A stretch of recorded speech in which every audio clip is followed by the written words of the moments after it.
India ranked 93rd out of 180 countries in Transparency International's Corruption Perceptions Index 2023. Corruption is a topic that most people in India would rather not discuss openly, particularly officially. But no serious conversation about investing or doing business in India can be complete without addressing this subject honestly. Structure your affairs to minimize exposure. Take your obligations under applicable anti-corruption laws seriously, and trust that the environment, however slowly, is improving.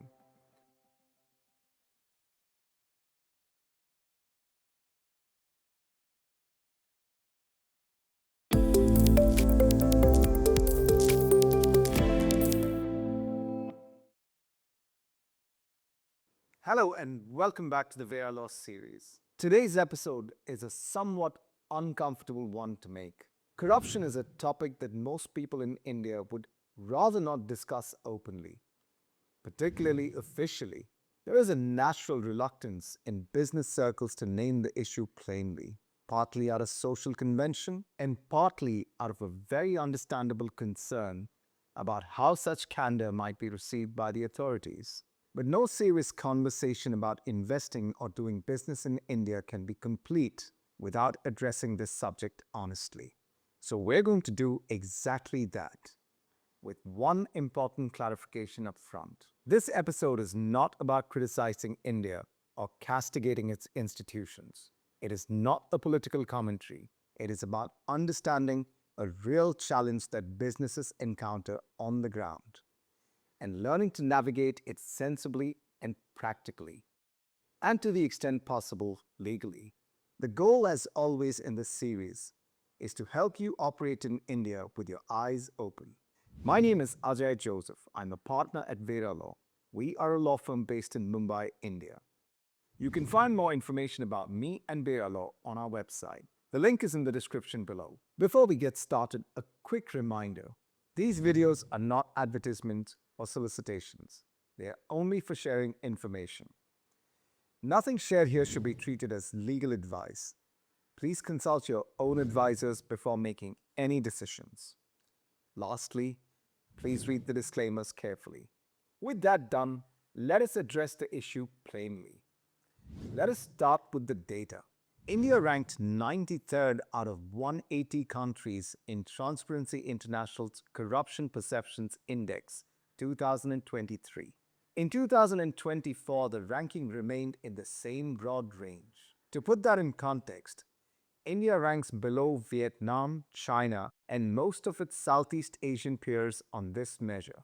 A 2020 survey by Transparency International found India had the highest bribery rate in Asia. A 2019 report by Local Circles, an India-based civic platform, found that 51% of Indian households had paid a bribe to a government department in the previous 12 months. We cannot make specific claims without evidence in relation to any particular institution or individual. What we can say, and what the data and the experience of most businesses operating here confirms, is that corruption is pervasive. It is not concentrated in one part of the government. It touches most institutions at some level. It ranges from petty facilitation payments at the operational end to more serious forms of rent-seeking at the regulatory and licensing end. Discussions behind closed doors with our own clients, domestic and foreign, over the years is consistent with this picture. It comes up across sectors, across geographies, and at different levels of seniority in government institutions. It is not a fringe problem. It is a structural one. Making peace with this reality, not in the sense of accepting or condoning it, but in the sense of acknowledging it as a material risk to be managed, is the starting point for any serious conversation about operating in India. With that established, let us look at where the exposure is highest and where it is the lowest. Not all businesses in India face the same level of corruption exposure. The degree of risk is broadly correlated with one thing: how much your business requires direct physical interaction with government systems. For approvals, licenses, permits, inspections, and contracts. At the lower end of the risk spectrum lies pure services businesses, particularly unregulated or lightly regulated ones.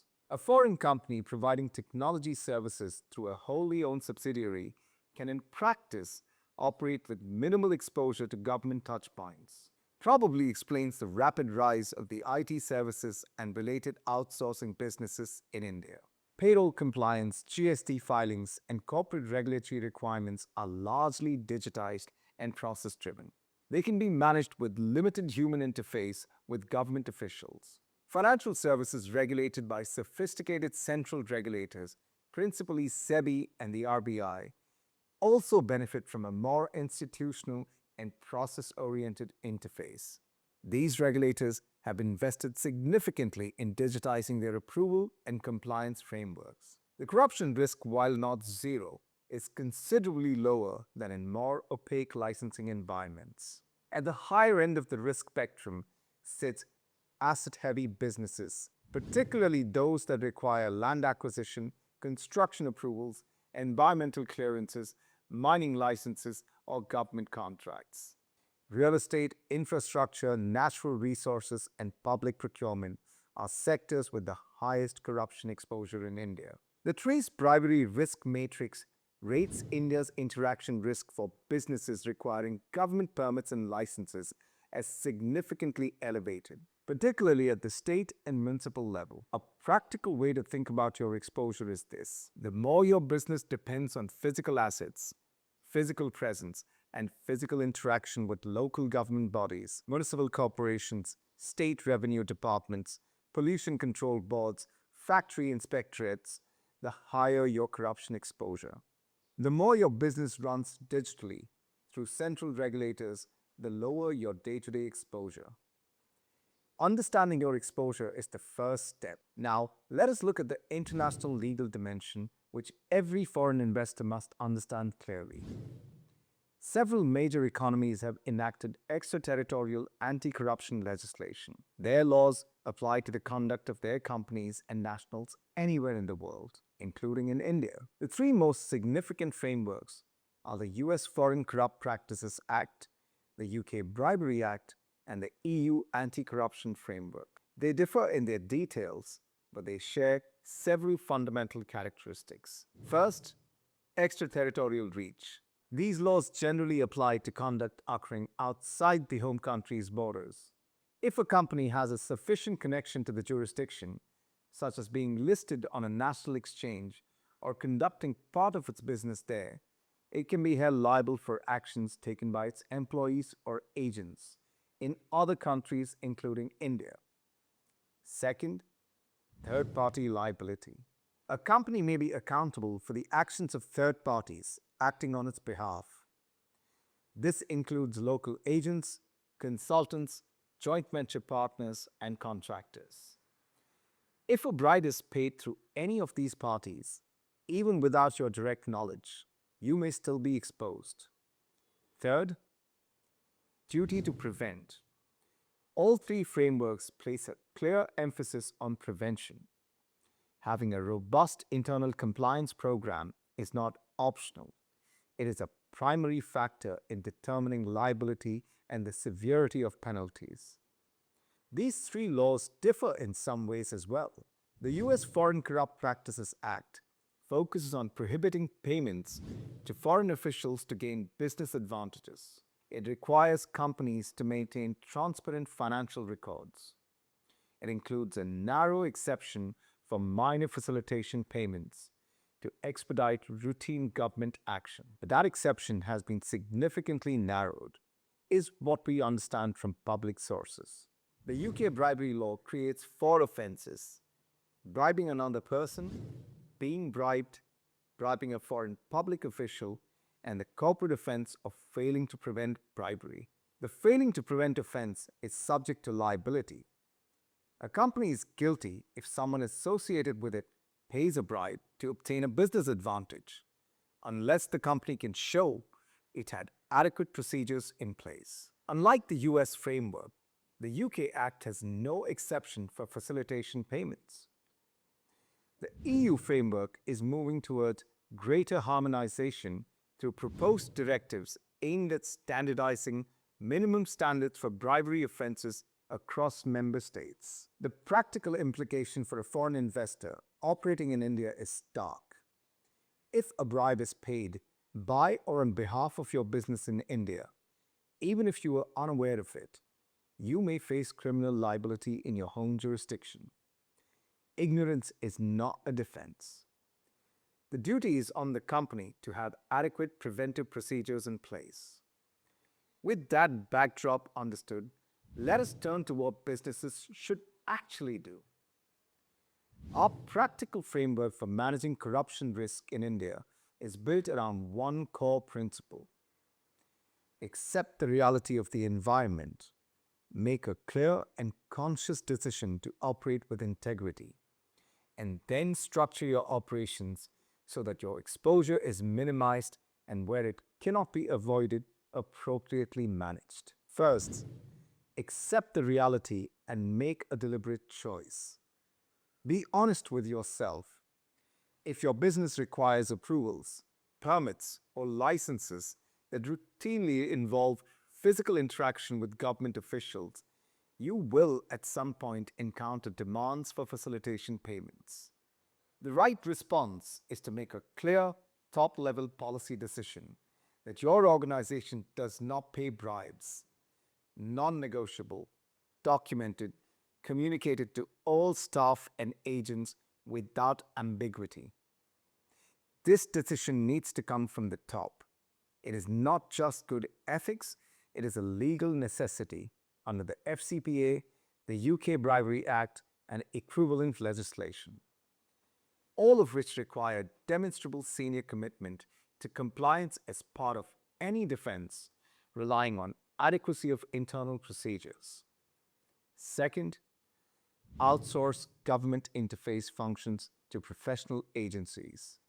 This is, in our experience, the single most practical tool available to foreign investors for managing corruption exposure in India. Where your business requires routine physical interaction with government, construction permits, factory licenses, pollution control consents, municipal approvals, labor registrations, outsource the entire mandate to a professional agency or liaison firm. Engage them on a fixed fee basis for the complete service with a clear scope of work. Pay for the outcome, the obtained approval or license, not for how it is obtained. This places a professional intermediary between your organization and the government interface. That intermediary navigates the system. You do not need to know, and you should make a deliberate point of not knowing the mechanics of how routine approvals are obtained. One important legal caution here: outsourcing the function does not by itself eliminate your exposure under foreign anti-corruption laws. We understand that the FCPA and the UK Bribery Act both apply to payments made through third parties and agents. What outsourcing does, when structured correctly, with proper due diligence on the agency and clear contractual anti-bribery representations, is reduce the likelihood that your organization is directly implicated and provide a meaningful, practical, and legal buffer. Third, negotiate fixed fees, not success fees or reimbursements. When engaging agencies for government interface work, structure compensation as a fixed, all-inclusive fee for the service. Avoid arrangements where you reimburse costs, paper interaction with officials, or structure fees as a percentage of contract values. Fixed fees create a clean arrangement. You're paying for professional services, not for access to government. They also make it considerably harder for anyone to argue that you had knowledge or approved specific improper payments. Fourth, implement a robust anti-bribery compliance program. If you are subject to the FCPA, the UK Bribery Act, or equivalent legislation, and most sizable foreign investors will be, you are legally required to have adequate procedures in place. The minimum, this means a clear written anti-bribery policy, training for all staff and relevant agents, due diligence on third parties who interact with government on your behalf, clear anti-bribery representations in all agency agreements, a confidential reporting mechanism, and regular monitoring and review. The UK Ministry of Justice's guidance on adequate procedures under the Bribery Act is a useful practical framework. The US Department of Justice's FCPA resource guide is similarly instructive. Fifth, choose your sector and business model carefully. Corruption exposure in India is not uniform. If you have a choice about which sectors or business models to pursue, factor corruption exposure into that decision explicitly. A services business operating through a lean, digitally oriented structure with central regulatory interfaces has materially lower corruption risk than an asset-heavy business requiring state-level approvals and government contracts. This does not mean avoiding asset-heavy sectors entirely. Many businesses have operated successfully in infrastructure, real estate, and manufacturing in India.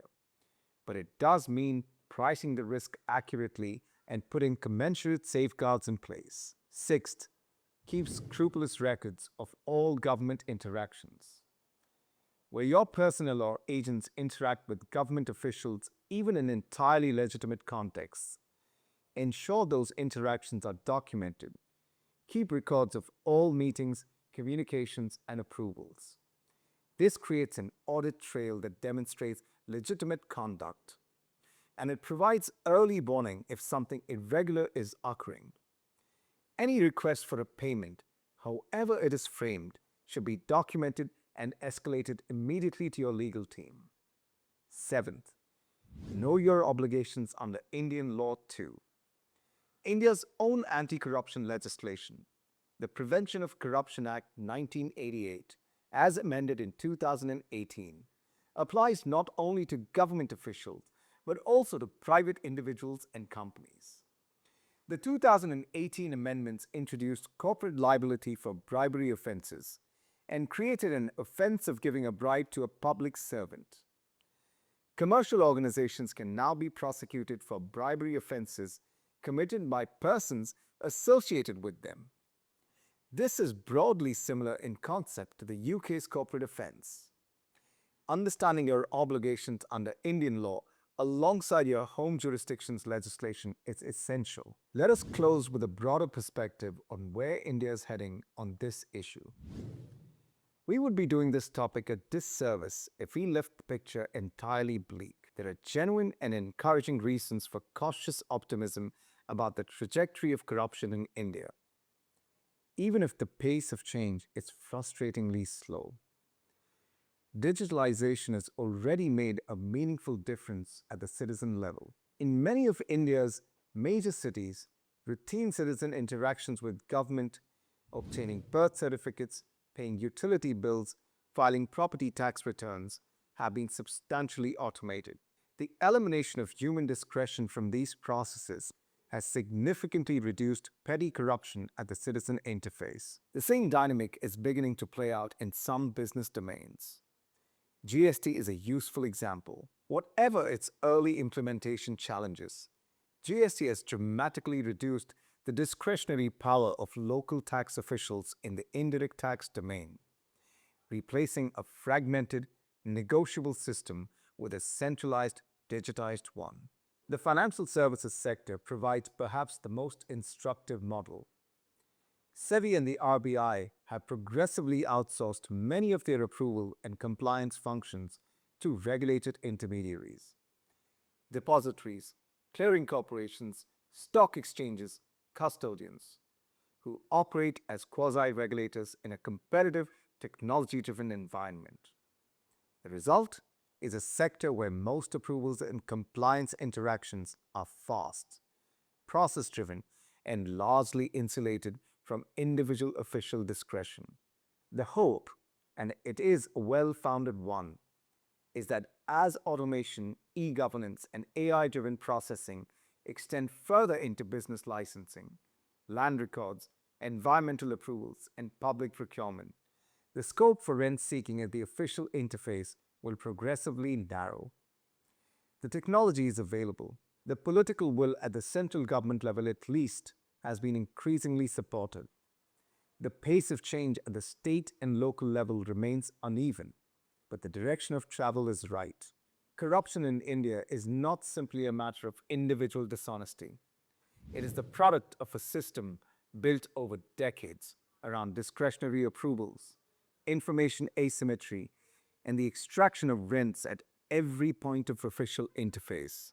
That system has deep vested interests, and dismantling it takes time. But the structural forces driving change, technology, competition, a better educated citizenry, and the demands of global capital are real and accelerating. In the meantime, the responsibility for any business operating in India is clear. Operate with integrity. Structure your affairs to minimize exposure. Take your obligations under applicable anti-corruption laws seriously. And trust that the environment, however slowly, is improving. Keeping in mind one of the most famous observations ever made on corruption: power tends to corrupt, and absolute power corrupts absolutely. This applies as much to the rent-seeking systems we have described today as it did to political power when this code was written. The answer, in India as everywhere, is to reduce the discretionary power of individuals at every interface.